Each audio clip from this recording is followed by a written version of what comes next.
So I prepared a visual presentation to walk you guys through what money, myth and mystery, or what I mean by money, myth and mystery. So trying to explain what money is from a perspective of something that we're familiar with, which is the financial crisis.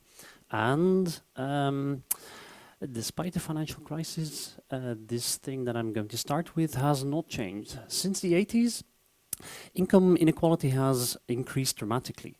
Incomes have gone up a very large amount for everyone. If you look at it in the aggregate, incomes have gone up. But only if you go into that, only a few sectors, only a few lucky people actually saw their incomes increase by a lot, and everyone else, probably us, our incomes stayed more or less the same. So, in other words, income inequality has been rising dramatically. And there's been studies to see, who's gaining these income gains, or to whom they are going to.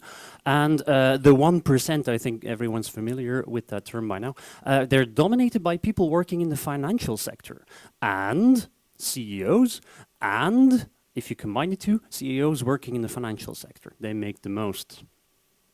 Interestingly, you'd expect that with the financial crisis and banks crashing and all that thing, that would actually reverse, because financials are making lots of money and then the banks crash. Actually, this is from 2 weeks ago. This is 2009 to 2011. The 1% captured 121% of all income gains during that period. So you probably are wondering, how is that possible? How can you capture more than the total? It's because the other 99% lost 0.4% from their incomes. So something's wrong. And I'll try to explain what's going on from some research that I've been doing for the last 5 years. I've been trying to understand what money is. I graduated in a master's degree in banking and finance. I'm currently doing a PhD on monetary economics, specifically trying to figure out what is money. And what I've learned in the meantime is that the main problem is that we start from the wrong starting points. Our assumptions are wrong. I'll show you some myths that most of us think are true. One of them is that money is a capitalist or a free market thing. Actually, if you look at that from a historical point of view, it's completely ridiculous. It's the other way around, and I hope to show you. First, there was barter in Nederlandse ruilhandel. First, people were bartering, and then suddenly we invented money. Yeah, and things were awesome. Another myth is that banks are supposedly using your money, borrowing savers' money, to allow other people to borrow that money and invest in productive businesses and so on. That's also a myth. That's completely not true. If you've heard of this fractional reserve lending, then, well, it's also a myth. If you haven't heard of it, don't worry about it. It's a myth. And this one's also a myth. Governments, supposedly, they can run out of money. I'll show you that that is also, from a historical point of view, completely ridiculous. And these myths are the reason why, if you start from the wrong starting point, you can't come to an understanding of what money is. My basic thesis, so I'll get to the point and then substantiate it. My basic thesis is that throughout history, as today, money is always and everywhere a government phenomenon. With apologies to the late Milton Friedman for paraphrasing a quote of his. I'll quickly try to make this obvious and then go into the historical point. A lot of people wonder, why does a 50-euro note, a piece of paper, why does it have so much value? Because it's just a piece of paper. And the reason is because it isn't just a piece of paper. Because if you want to keep your house, if you want to keep your car, then at the end of the year, you need that specific piece of paper to pay your taxes. Otherwise, it will be impounded. If you want, in Belgium, education for your children, waste disposal, then you need that kind of piece of paper, because you can't pay for your children's education with anything else. And also, if you go over the speed limit and you get caught, there's two ways of getting around that. There's two ways of settling that. One is you hand over a 50 euro piece of paper, or you go to jail. So the idea that that 50 euro piece of paper is just a piece of paper is completely not true. In order to function in this society, you must have it. And that's what makes it money. Just to be clear, I use government in a very broad sense. Government could also be a tribal council. Government could be temple officials in the Mesopotamian era. The Egyptian pharaoh could be your government. City council, most of the people in the Middle Ages never had any contact with their king. Their authority was the council of the city that they lived in. In Rome, that was the Senate. And, of course, in the medieval period, I choose a medieval king with a bit of notoriety because it's that notoriety that makes money money.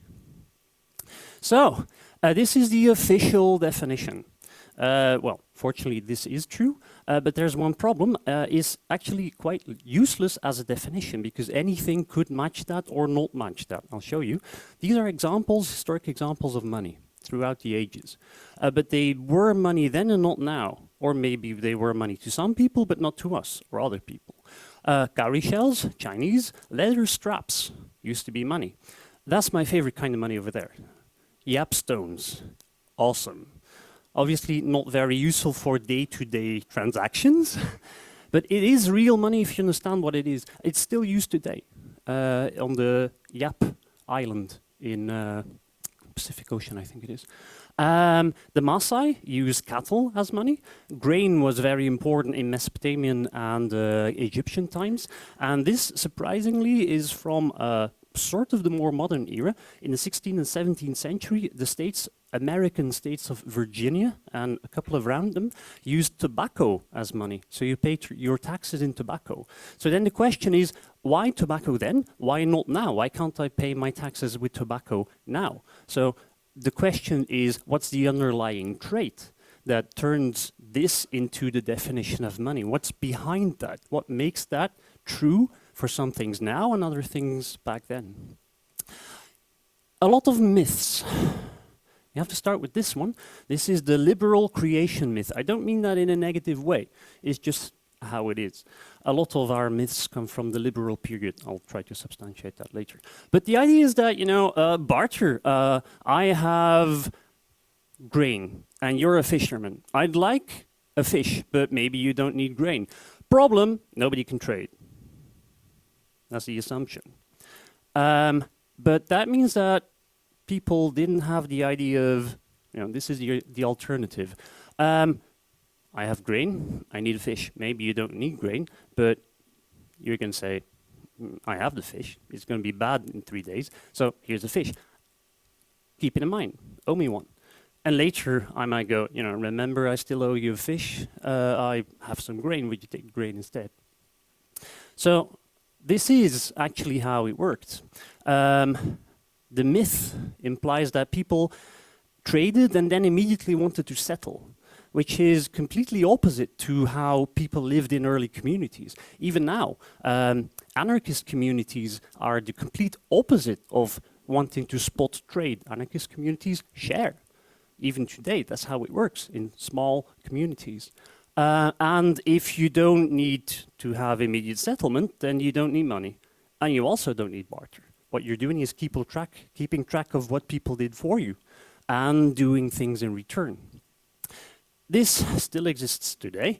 Imagine the situation, 5 friends are going to the movies and they have a beer before the movie. First guy buys a round. La la, drink the beers. Second guy buys a round, third guy buys a round, and then it's time to go to the movie. What will not happen is that the other 2 will then reach for their wallet and go like, how much do I owe you? How much do I owe you? That's not how it works. What will happen is that we'll keep that in mind for next time, and then they buy the beer. So people are keeping track of their debts even today. There was such a thing as immediate settlement. If you're trading with a person that you were never going to see again, that's when you want immediately something in return. But this is barter. This is ruilhandel. I give you gold because you give me some stuff and we part and we never see each other again. But that was relatively rare, and especially inside communities, that simply did not happen. However, like with the friends going to the bar and having some beers, you can imagine the situation where it's always the same guys buying the round and the other guys saying, "I'll buy next time." Especially in larger communities and cities, you have the problem, you need to start keeping track of that. Tally sticks, kerfstokken in Nederlands. We still have that expression, iets op je kerfstok hebben. They were the first, or at least the oldest recorded way of keeping track of debts, keeping record. The oldest discovered example is 35,000 years old. That's important because agriculture and the first settlements only appear 11,000 years ago. So even before people settled down, they were already keeping track of each other's debts. When the agricultural revolution happens, these clay coins start to appear everywhere. Well, everywhere. There's not a lot of stuff but from that old that have been dug up. But there's a match there. The clay coins start appearing when people start settling down. And they use these coins, they use these tokens to represent different things. For example, bottom left, it sort of looks like the head of a cow with 6 dots printed on that token. Well, it's probably something that was used to keep track of 6 cows, I don't know. For everything that people used, they had different shapes. And that was a way of keeping track of, I still owe you, imagine 6 cows and 2 sheep. You take these tokens, tie them on string, and then you had a physical record that you could keep. This is very interesting because it's the origin of money, as far as people can tell. In order to protect this collection of I still owe you that and that and that, so that nobody could tamper with it, people would encase it in a clay envelope. And in order for people not having to break the clay envelope every time, they would write on the clay envelope what was inside. But in order to do that, you have to mark 1, 2, 3, 4, 5 cows. And they would draw the picture of the head of a cow. But then you also had to mark the witnesses. When was it? Under which moon? Yada, yada, yada. So you get all these symbols appearing, and that's the origin of writing, is just keeping debt, accounting.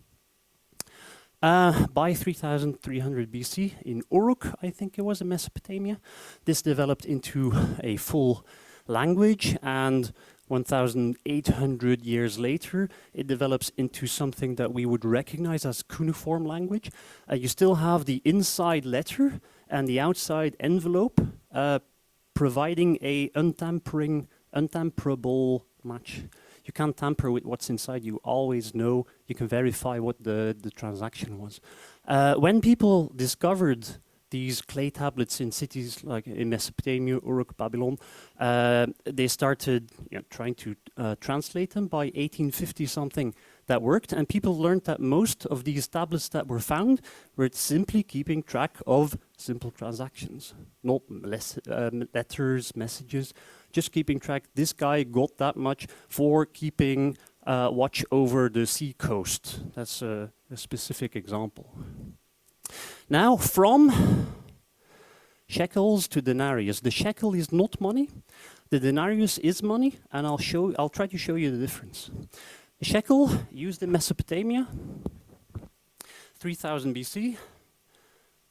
Originally, it's a unit of weight of grain. And people paid taxes to temples, to kings, to local officials, whatever.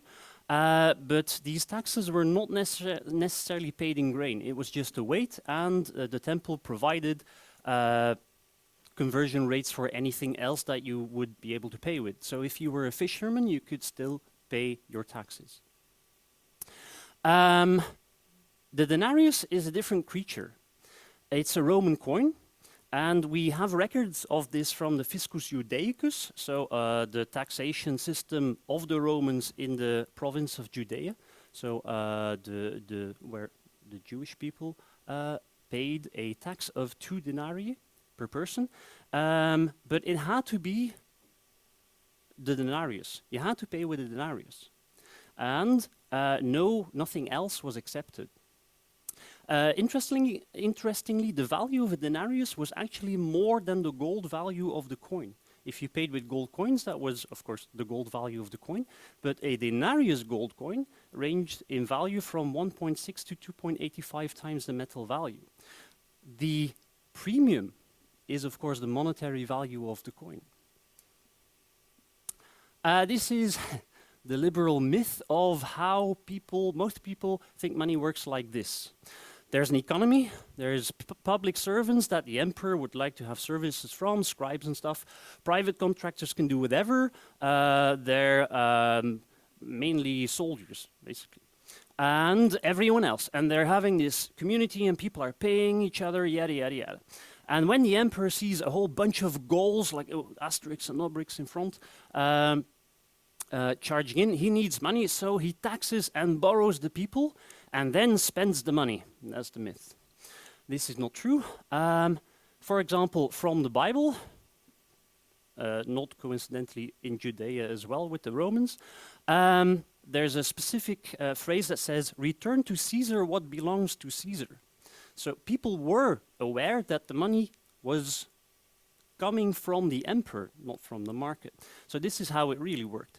You have people recording their debts, and then the emperor decides to spend with coins with the head of the emperor on. And these coins would enter circulation, but it's interesting, the main point is the emperor only pays certain people, but he taxes everyone. So all the people have to get these coins, and the only way to do that is to offer services to the other people that have the coins.